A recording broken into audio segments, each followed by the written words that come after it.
വേണുനാഗവള്ളിയായിട്ടുള്ളൊരു അടുപ്പം ഈ ഉൾക്കടലിലെ നായക വേണുനാഗവള്ളിയാണ്. അതെ, പിന്നീട് നിങ്ങൾ തന്നെ നല്ലൊരു ടീമായിരുന്നു. അതെ, കുറേ പടങ്ങൾ ഞങ്ങൾ ചെയ്തിട്ടുണ്ടായിരുന്നു. അതെ, നല്ലൊരു സുഹൃത്തുമായിരുന്നു. വളരെ നല്ല ഒരു ചേട്ടൻ. എനിക്കൊരു എന്താ വെച്ചാൽ ഞാൻ ആദ്യം ചേട്ടനെ കാണുന്നതിന് ഈ ഉൾക്കടലിൻ്റെ സെറ്റിൽ ചേട്ടനും മീരച്ചേച്ചി മോനെയും കൂടെയാണ് കാണുന്നത്, വിവേകിനെയും കൂടെ കാണുന്നത്. അപ്പോൾ വിവേക് എന്നെ വിളിക്കുന്നത് ജഡലി എന്നാണ്, ജലജ എന്ന് അത് വരുന്നില്ല, കുഞ്ഞു കുട്ടിയായിരുന്നുകൊണ്ട്.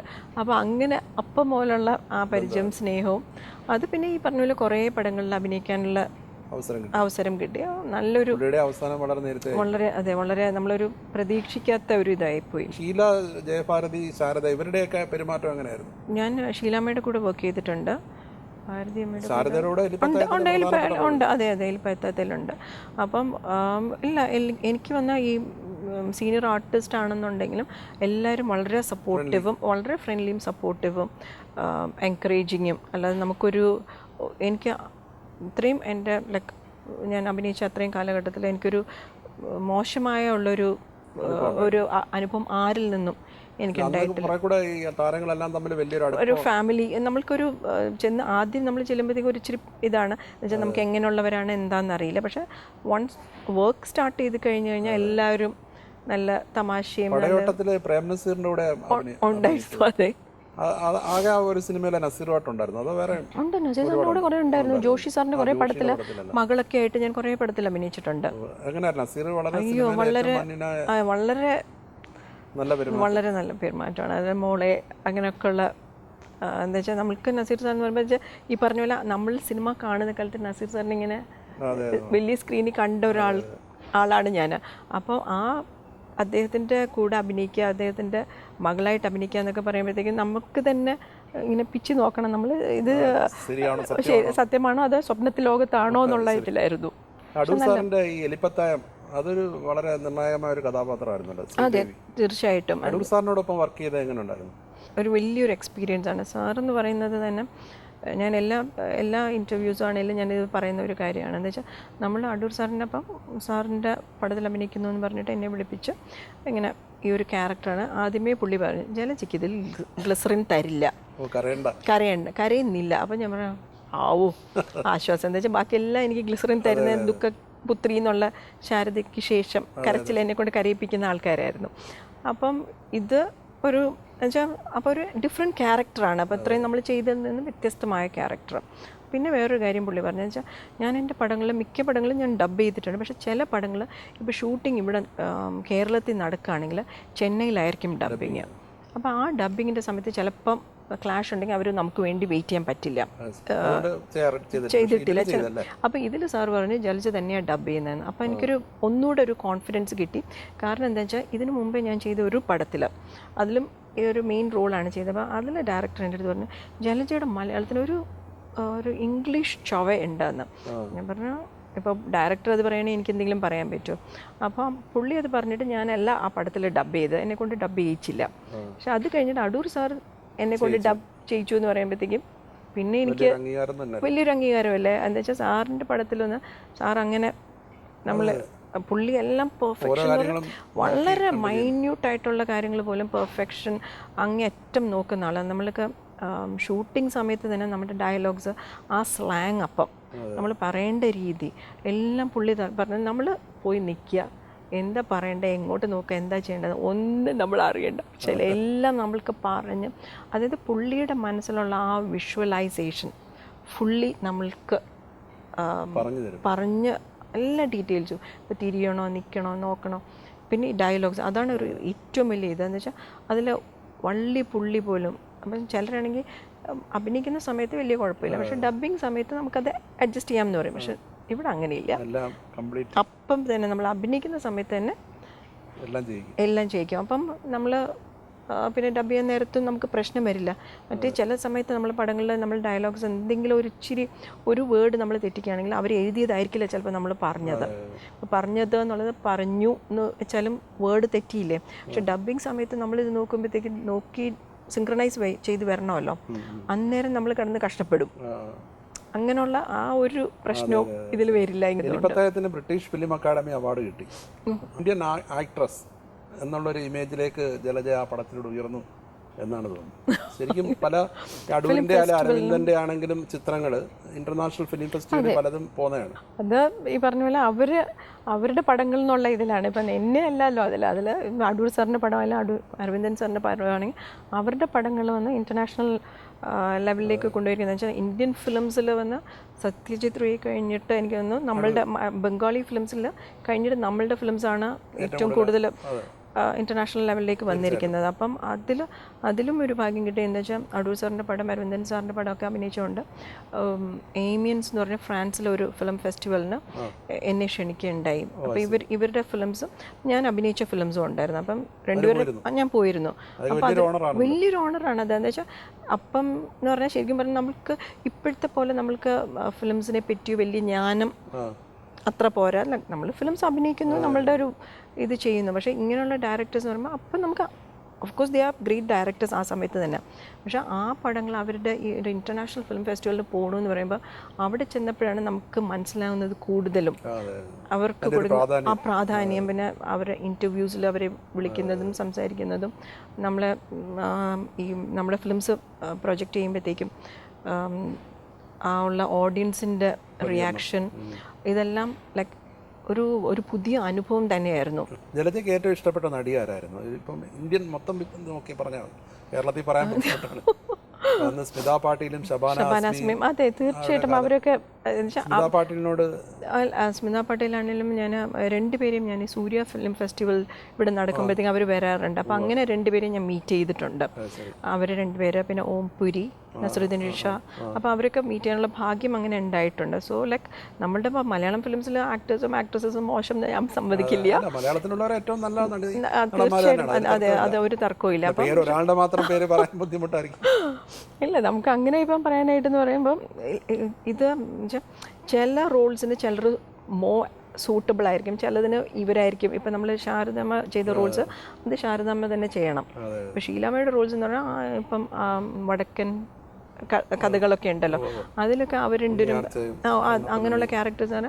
അത് ഷീലാമ്മയും ഭാരതിയമ്മയും ചെയ്യുവാണെങ്കിൽ അവർക്കാണ് അത് ആ ഒരു എന്താണ് തൻ്റെ ഇടവും ആ ഒരു പ്രൗഢിയും അതെ ആ ഒരു ഗ്ലാമറും എല്ലാം അവർ രണ്ടുപേരും നിൽക്കുമ്പോൾ തന്നെ നമുക്ക് എന്താണ് ആ ഓരോ ക്യാരക്ടേഴ്സാണ് നമുക്ക് തന്നെ തോന്നിപ്പോവും. പിന്നെ ശാരദാമ്മയാണെങ്കിൽ ആ കരഞ്ഞ ഇതാകുമ്പോഴത്തേക്കും നമുക്ക് അവരോട് ആ ഒരു സിമ്പതിയും ആ ക്യാരക്ടേഴ്സ്. നമ്മൾ ഈ സിനിമയിൽ അഭിനയിക്കുമ്പോൾ എതിരെ വരുന്ന കഥാപാത്രം അതിപ്പോൾ ഒരു മികച്ച നടനാണെങ്കിലും വലിയൊരു ചലഞ്ചായിരിക്കും. ഉദാഹരണം പറഞ്ഞാൽ ഇപ്പം യവനിക, അതും ജലജയുടെ അഭിനയ ജീവിതത്തിലെ വലിയ നിർണായകമായ ഒരു കഥാപാത്രം. അതില് ഭരത് ഗോപിയെ പോലൊരു നടനോടൊപ്പമാണ് തബലിസ്റ്റ് അയ്യപ്പൻ്റെ ഒപ്പം അദ്ദേഹം ജലജയെ ഇങ്ങനെ വീട്ടിലേക്ക് വിളിച്ച് മുറിയിലേക്ക് കൊണ്ടുപോകുമ്പം അറുക്കാനായിട്ട് കൊണ്ടുപോകുന്ന ആടിനെ പോലെ വിളിക്കുന്നത്. അന്നേരം ജലജ ശരിക്കും ഒരു പേടിച്ചൊരാട്ടിനെ പോലെ. ഈ ഒരു വേവ് ലെങ്ത് ബാലൻസ് ചെയ്ത് അഭിനയിക്കുന്ന ഒരു വലിയ ചലഞ്ചല്ലായിരുന്നു. ചലഞ്ചായിരുന്നു എന്ന് ചോദിച്ചാൽ നമ്മൾക്ക് നമ്മളുടെ കഥാപാത്രം തന്ന നമ്മൾക്ക് പറഞ്ഞ് ജോർജ് സാറാണെങ്കിലും നല്ലപോലെ പറഞ്ഞു. പിന്നെ നമ്മൾക്ക് ഞാൻ ഗോപിയേട്ടനെ ആദ്യം കാണുന്ന സ്ക്രീനിൽ കൊടിയേറ്റത്തിലാണ്. അപ്പോഴേ നമ്മൾ കൊടിയേറ്റത്തിൽ ഗോപി സാർ എന്ന് പറയുമ്പോഴത്തേക്കും തന്നെ നാഷണൽ അവാർഡ് വിന്നർ. അപ്പോൾ അത് കഴിഞ്ഞിട്ടാണ് ഞാൻ തമ്പിൽ കാണുന്നത്. അപ്പോഴേ നമ്മൾ പറഞ്ഞല്ലോ ലൈക്ക് നമ്മൾ ഇങ്ങനെ ഒരു ആർട്ടിസ്റ്റിനെ കൂടെയാണ് നമ്മൾ വർക്ക് ചെയ്യാൻ പോകണമെന്ന് പറയുമ്പോൾ അതേ നമുക്ക് നെഞ്ചെടുപ്പ് കൂട്ടും. നമുക്ക് എന്താ വെച്ചാൽ ഇങ്ങനെയുള്ള ഒരു ആർട്ടിസ്റ്റിനോട് നമ്മൾക്ക് പിടിച്ച് നിൽക്കാൻ പറ്റുമോ? അങ്ങനെയുള്ള കഥാപാത്രം ആയി കഴിയുമ്പോൾ ആ ടെൻഷൻ ഇല്ല. എന്താ വെച്ചാൽ നമ്മൾ അഭിനയിക്കാൻ തുടങ്ങി കഴിയുമ്പോൾ നമുക്ക് ഡയലോഗ്സും വെച്ചാൽ നമ്മൾ പറയുന്നു, തിരിച്ചു പറയുന്നു, അപ്പം നമ്മൾ റിയാക്ട് ചെയ്യുന്നു. അപ്പോൾ നമുക്ക് പ്രശ്നമില്ല. അഭിനയിക്കുമ്പോഴുള്ള കോപ്പറേഷനൊക്കെ എങ്ങനെയാണ്? വളരെ നല്ല ഇതാണ്. എന്താ വെച്ചാൽ അതിലാണെങ്കിൽ വില്ലൻ എന്താ വെച്ചാൽ അങ്ങനെയുള്ള ഒരു എൻ്റെ കൂടെ ഉള്ള ഇതുണ്ട്. അതെ, ഇത്രയും ക്രൂരനായ ഒരു ക്യാരക്ടർ. പക്ഷെ അത് കഴിയുമ്പോഴത്തേക്കും വളരെ സിമ്പിളും വളരെ ഇവരെ ഒപ്പം അഭിനയിക്കാൻ കഴിഞ്ഞു എന്നുള്ള ആ കാലഘട്ടത്തിന്റെ ഭാഗമായി എന്നുള്ളത് ഒരു വലിയ അതാണ്. ഞാൻ അപ്പം ഇന്നലെ അല്ല ഞാൻ മറ്റേ സുരേഷ് മേനകയുടെ മകളുടെ കല്യാണത്തിന് പോയിരുന്നു. അപ്പോൾ അവിടെ രോഹിണിയെ കണ്ടിരുന്നു, നമ്മുടെ നടി രോഹിണി. അപ്പോൾ രോഹിണി പറഞ്ഞു I am jealous of you Jalaja. ഞാൻ ചോദിച്ചാൽ എന്ത് പറ്റി? You have done so many films with all these great directors. അപ്പോൾ അന്ത കാലത്തിൽ വന്ന് എനിക്കേ ரொம்ப ഇതായിട്ടിരുന്നു എന്നുള്ള മട്ടിലാണ് രോഹിണി പറഞ്ഞത്. അപ്പോൾ ഞാൻ പറയായിരുന്നു അത് ഞാനും അറിഞ്ഞിട്ടില്ല ഇങ്ങനെ. അപ്പോൾ ഇല്ല, ഞാൻ എപ്പോഴും വിചാരിക്കും. അപ്പം രോഹിണി പറയണം, അപ്പോൾ രോഹിണി ഇപ്പം ഡയറക്റ്റ് ചെയ്യുകയൊക്കെ ചെയ്തുവല്ലോ. അപ്പോൾ പറയുന്നത് ഞാൻ അപ്പോഴേ വിചാരിക്കും ഇങ്ങനെ ഇത്രയും പടങ്ങൾ ജലജ ജലജ ചെയ്തു, ജലജയ്ക്ക് ഇങ്ങനെയുള്ള ക്യാരക്ടേഴ്സ് കിട്ടി. ഞാൻ പറയാം, ഞാൻ അന്നേരം എനിക്ക് അങ്ങനെ തോന്നിയില്ല. അത് കഴിഞ്ഞിട്ട് കുറേ കഴിഞ്ഞിട്ടാണ് ഇങ്ങനെ ഓരോരുത്തരും പറയുമ്പോഴാണ് നമ്മൾ വിചാരിക്കുന്നത്. ഓഫ്കോഴ്സ് ഈ ഡയറക്ടേഴ്സിനോട് വർക്ക് ചെയ്തു എന്ന് പറഞ്ഞാൽ അതൊരു വലിയൊരു ഓണർ തന്നെയാണ് എനിക്ക്. അത് നമ്മളുടെ ഒരു നടിയുടെ അഭിനയശേഷിയെ വലിയ തോതിൽ ഇമ്പ്രൂവ് ചെയ്തു. പിന്നെ ഈ പറഞ്ഞ പോലെ ഇങ്ങനെയുള്ള ക്യാരക്ടേഴ്സ് നമ്മൾക്ക് കിട്ടി. അപ്പോൾ അത് ഞാൻ പറഞ്ഞ എല്ലാം കൂടെ ഒത്തുവന്നു ആ ഒരു സമയത്ത്. അപ്പം രോഹിണി പറയുന്നത് നമ്മൾ 80s നമ്മൾ ആർട്ടിസ്റ്റ് എന്ന് പറയുന്നത് we had A great time Jalaja.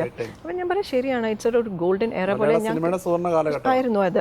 അപ്പം ഞാൻ പറയാം അത് ഒരു സംശയമില്ലാത്ത കാര്യങ്ങൾ. നമ്മൾ കുറേ നല്ല ഫിലിംസ് ചെയ്തു, കുറേ നല്ല ഡയറക്ടേഴ്സിന് ടൈറ്റിൽ റോൾ തന്നെ. ആലീസിന്റെ അന്വേഷണം, അതെ, മർമ്മരം എന്നുള്ള സിനിമ ശരിക്കും ഭരതൻ കുറെ വൈകി എടുത്ത് തന്നെ ജലജയുടെ ഡേറ്റ് കിട്ടാൻ വേണ്ടി. ഇല്ല, അങ്ങനെ പറയാൻ പറ്റില്ല. ശരിക്കും പറഞ്ഞാൽ പുള്ളി വന്ന് എൻ്റെ അടുത്ത് ആ ഡേറ്റ് ചോദിച്ച സമയത്ത് ഞാൻ വേറൊരു ഡയറക്ടർക്ക് ഡേറ്റ്സ് കൊടുത്തുപോയി. അപ്പം എനിക്ക് ഈ പറഞ്ഞ പോലെ കാല് മാറാൻ പറ്റില്ല. അപ്പോൾ നമ്മളൊരു പ്രൊഫഷൻ ചെയ്യുമ്പോഴത്തേക്കും നമ്മൾ അതിനോട് ട്രൂത്ത്ഫുൾ ആയിട്ടിരിക്കണം. ഞാൻ പറഞ്ഞു സാർ, എനിക്ക് സാറിൻ്റെ പടം എന്ന് പറയുമ്പോഴത്തേക്കും ഡെഫിനറ്റ്ലി ചെയ്യണം എന്ന് ആഗ്രഹമുണ്ട്, പക്ഷേ ഞാൻ ഡേറ്റ്സ് കൊടുത്തു പോയി. അപ്പോൾ എങ്ങനെയാണ് ജലജ? അപ്പം ഇവരും ഡേറ്റ്സ് ഫിക്സ് ചെയ്ത് കഴിഞ്ഞ ഡേറ്റ്സാണ്, അവർക്കും പിന്നെ വേണുചേട്ടനൊക്കെയാണ്. അപ്പം നിറച്ച് പടങ്ങളുള്ള സമയമാണ്. ഞാൻ പറഞ്ഞു സാറേ വലിയ സങ്കടമുണ്ട്, പക്ഷേ ഇതായിപ്പോയി, ഐ എം വെരി സോറി എന്ന് പറഞ്ഞു. അത് കഴിഞ്ഞൊരു 3-4 മാസം കഴിഞ്ഞിട്ടാണ് ഞാൻ ചെന്നൈയിൽ വേറൊരു പടത്തിൻ്റെ ഡബ്ബിങ്ങിന് ഷൂട്ടിങ്ങിന് പോയ സമയത്താണ് സാറിനെ വീണ്ടും കാണുന്നത്. അപ്പം വന്നിട്ട് പറഞ്ഞു, അപ്പം ഞാൻ സാറിനെ കണ്ട ഉടനെ ചോദിക്കുന്നത് മർമ്മരങ്ങൾ കഴിഞ്ഞോ സാർ? അപ്പോൾ ഉടനെ പറഞ്ഞു മർമ്മരങ്ങൾ അല്ല, മർമ്മരം കഴിഞ്ഞില്ല. അപ്പം ഞാൻ ചോദിച്ചു അധികം അതെന്ത് പറ്റി? ജലജയ്ക്കുള്ള പടമല്ലേ, അതെങ്ങനെയാണ് കഴിയുക? അപ്പം ഞാൻ ചോദിച്ചു ഒരു ഷൂട്ടിംഗ് അന്ന് ഇല്ല, അത് ഞങ്ങൾ തുടങ്ങിയെങ്കിലും നായികയ്ക്ക് വന്ന് സുഖമില്ലാതായി പാക്ക് ചെയ്യേണ്ടി വന്നു ഞങ്ങൾക്ക് എന്ന് പറഞ്ഞു. അപ്പോൾ മനസ്സിലൊരു സന്തോഷം. എന്താ വെച്ചാൽ അപ്പം പറഞ്ഞു ജലജയ്ക്കുള്ള റോളാണ്, അപ്പം ജലജ തന്നെ അത് ചെയ്യണം എന്ന് പറഞ്ഞു. ഞാൻ പറഞ്ഞു വളരെ സന്തോഷം. എപ്പോഴാണ്? അപ്പോൾ സങ്കടം വന്നു. എന്താണെന്ന് വെച്ചാൽ എൻ്റെ BA എക്സാം ടൈമാണ്. ഞാൻ എൻ്റെ എക്സാംസ് റെഗുലർലി നമ്മൾക്ക് ഞാൻ പ്രൈവറ്റ് കാൻഡിഡേറ്റ് ആയിട്ടാണ് ഞാൻ എൻ്റെ എക്സാംസ് ചെയ്യുന്നത്. അപ്പോൾ എനിക്ക് വർക്ക് ചെയ്യുകയും ചെയ്യാം, ഒരു ബ്രേക്ക് എടുത്ത് പഠിച്ച് എക്സാംസും ചെയ്യും. അങ്ങനെ വന്നപ്പോഴത്തേക്കും ഡേറ്റ്സ് വന്നു. അയ്യോ സാർ, പരീക്ഷയുടെ സമയമാണല്ലോ, ജലജ ഇനി ഇങ്ങനെ പറഞ്ഞു കഴിഞ്ഞാൽ ഇത് ജലജയ്ക്കുള്ള പടമാണ്. പിന്നെ ഞാനിങ്ങനെ ആലോചിച്ചപ്പോഴത്തേക്കും ഞാൻ വിചാരിച്ചു ശരി ഒരു കാര്യം ചെയ്യാം. എന്താ വെച്ചാൽ നമുക്കപ്പം എനിക്കിപ്പോൾ ഉണ്ടോയെന്ന് അറിയില്ല, നമുക്കപ്പം വന്ന് ഈ ഏപ്രിൽ മെയ്യിലെ എക്സാംസ് ചെയ്തില്ലെങ്കിൽ നമുക്ക് സെപ്റ്റംബറിൽ എഴുതാമായിരുന്നു. അപ്പോൾ ഈ എക്സാമിൻ്റെ ടൈം ആയതുകൊണ്ടൊരു ഒരു ടെൻഷൻ ഉണ്ടായിരുന്നു. പക്ഷെ പിന്നെ ഞാനത് സെപ്റ്റംബറിൽ എഴുതാമെന്ന് പറഞ്ഞു. അങ്ങനെയാണ് ഞാൻ മർമ്മരത്തിൽ അഭിനയിച്ചത്. അപ്പോൾ അതും ആ ഒരു ക്യാരക്ടറും ഈ പറഞ്ഞ ലാസ്റ്റ് ഒരു സീനിലെ ഗോപിച്ചേട്ടനുള്ളൂ, പിന്നെ വേണുചേട്ടൻ്റെ കൂടെയാണ്. അപ്പം അതും എൻ്റെ കരിയറിൽ തന്നെ വളരെ നല്ലൊരു ക്യാരക്ടറാണ്. അപ്പം ഇന്നും ആൾക്കാർ കാണുവാണെങ്കിൽ ആൾക്കാർ പറയുന്നത് മർമ്മരം അല്ലെങ്കിൽ യവനിക, അതെ യവനിക അല്ലെങ്കിൽ വേനൽ, ഇതെല്ലാം ഓരോ ശാലിനി എൻ്റെ കൂട്ടുകാരി. ഇപ്പം ഞങ്ങൾ അമ്പലത്തിലോ എവിടെയെങ്കിലും പോവുകയാണെങ്കിൽ മാഡത്തിൻ്റെ ഇന്നലെ ഞങ്ങൾ ശാലിനി എൻ്റെ കൂട്ടുകാർ കണ്ടേ ഉള്ളൂ. അപ്പം ഇപ്പോഴും എന്താണ് പ്രേക്ഷകരുടെ ആ കഥാപാത്രങ്ങൾ. അപ്പം എനിക്ക് കിട്ടിയ ഈ കഥാപാത്രങ്ങളാണ് ഞാൻ ഇന്ന് ഓർമ്മയാണ്. ഈ അതുപോലെ ബാലചന്ദ്രൻ മറോചരിത്ര മലയാളത്തിൽ ഇറക്കാനായിട്ട് ഉദ്ദേശിച്ചിരുന്നത്, തിരകൾ എഴുതിയ കവിത, സരിത ചെയ്ത വേഷം, അതിന് ജലജയുടെ സമയം കിട്ടാത്തതുകൊണ്ട് ഡബ് ചെയ്ത് ഇറക്കി എന്ന് പറയുന്നത് ശരിയാണ്? അങ്ങനെയാണ് ഞാൻ സുരേഷ് ഗോപി പറഞ്ഞപ്പോഴാണ് ഞാൻ അറിയുന്നത്. ഞാൻ പറഞ്ഞു ഞാൻ അത് അറിഞ്ഞേ ഇല്ല എന്ന് പറഞ്ഞു. ഹിന്ദിയിൽ അതെ ഇതായിട്ട് വന്നു. അപ്പം ഞാൻ പറഞ്ഞു ഞാൻ അറിഞ്ഞേ ഇല്ല ആ സമയത്ത്. അപ്പം ഇത് ഒന്നെങ്കിൽ വല്ല കമ്മ്യൂണിക്കേഷൻ ഗ്യാപ്പോ വല്ലതും വന്നതാണോ, ഞാനും അറിഞ്ഞിട്ടില്ല അത്. ഞാൻ പറഞ്ഞു അയ്യോ അതൊരു വലിയൊരു നഷ്ടമാണ് എനിക്ക്. പക്ഷെ പിന്നെ ഈ പറഞ്ഞ പോലെ എനിക്ക് വെച്ചിട്ടില്ലായിരുന്നു, അത് വിധിച്ചിട്ടില്ലായിരുന്നു. കമലഹാസന്റെ കൂടെ അഭിനയിക്കാമായിരുന്നു. പ്രകാശ് നായർ എന്നാണല്ലോ ഭർത്താവിന്റെ. അതെ, അദ്ദേഹത്തിന് സിനിമയോടെല്ലാം വലിയ താല്പര്യമുള്ള ആളാണ്. താല്പര്യക്കുറവൊന്നുമില്ല. ഇപ്പോഴും പറയുന്നത് എന്തെങ്കിലും നല്ല വേഷം കിട്ടുകയാണെങ്കിൽ ചെയ്യുന്നതിന് പുള്ളി വളരെ സപ്പോർട്ടീവാണ്. അങ്ങനെ ഇല്ല, അങ്ങനെയൊന്നുമില്ല. എല്ലാവരും ചോദിക്കും ഇത്രയും നാളും പടങ്ങൾ അഭിനയിച്ചു. ഞാൻ പറഞ്ഞല്ലോ പടങ്ങളിലേക്ക് അല്ലെങ്കിൽ ഒരു സിനിമ നടി ആവണം എന്നുള്ള ആഗ്രഹത്തോട് വന്ന ആളല്ല. പിന്നെ വന്നു, കുറേ നല്ല പടം സംഭവിച്ചു, കുറേ നല്ല പടങ്ങൾ ചെയ്യാനുള്ള ഭാഗ്യം കിട്ടി. അതിൽ ദൈവത്തിനോട് കൃതജ്ഞതയും, അതെ ദൈവത്തിനോട് നന്ദിയേ ഉള്ളൂ. ഇങ്ങനെ ഒരു ഇപ്പം ഈ പേരും പെരുമയും അല്ലെങ്കിൽ ജനങ്ങളുടെ ഒരു സ്നേഹവും വാത്സല്യവും ഒക്കെ എനിക്ക് കിട്ടുന്നുണ്ടെങ്കിൽ അത് എൻ്റെ കഥാപാത്രങ്ങൾ കാരണം. ഇത്രയും ഡയറക്ടേഴ്സ് എന്നെ വിളിച്ച് തന്ന കഥാപാത്രങ്ങൾ. അപ്പോൾ അത് കഴിഞ്ഞു. പിന്നെ എൻ്റെ മാരീഡ് ലൈഫായി, ഞാൻ പോയി, എനിക്കൊരു കുട്ടിയുണ്ടായി.